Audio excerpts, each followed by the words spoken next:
সবাই তাড়াতাড়ি করে বই বের করো। কি হয়েছে? আরে তোমার কি হলো? আরে কি হয়েছে তোমাদের? ম্যাম বই পাচ্ছি না, বই গায়েব হয়ে গেছে। আরে কি হয়েছে ম্যাম? আমার বই তো গায়েব। এটা খুব ভালো কথা। মানে মানে আমাদের তো বই নেই, কি দিয়ে পড়বো? আমি তো হোমওয়ার্ক করিনি। হোমওয়ার্ক করনি মানে? মানে মানে বই হারিয়ে গেছে তো হোমওয়ার্ক কি করে করবো? কিন্তু বইগুলো গেল কোথায়? ম্যাম আমার মনে হয় বইগুলো হেঁটে হেঁটে পালিয়ে গেছে।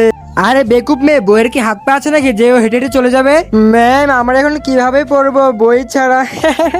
বেশি ঢং করার প্রয়োজন নেই, আমি এখনই লাইব্রেরিতে যাচ্ছি আর তোমাদের জন্য বই নিয়ে আসছি। ম্যাম যদি বই না পাই তাহলে আজকে ফার্স্ট পিরিয়ডে ক্রিকেট, সেকেন্ড পিরিয়ডে ফুটবল আর এক্সামের ছুটি। বাচ্চা অনেক বড় গোলমাল হয়ে গেছে। কি মানে বুক পেয়ে গেছে? আরে না, লাইব্রেরি থেকেও বুক গায়েব হয়ে গেছে। Thank god. কি মানে? ও মাই গড। আরে আমি আমার অফিসে একটা ফাইল খুঁজে পাচ্ছি না, সব কোথায় গেছে? শুধু আপনার ফাইল নয়, বাচ্চাদের বইও হারিয়ে গেছে। আরে ম্যাডাম শুধু বই আর ফাইল নয়, স্কুল থেকে সবকিছুই গায়েব হয়ে গেছে।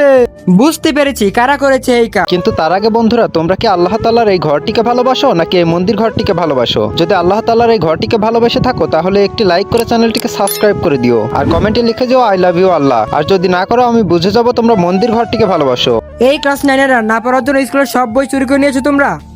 বই কে চুরি করেছে, 9 নাকি 8? কমেন্ট করে জানাও।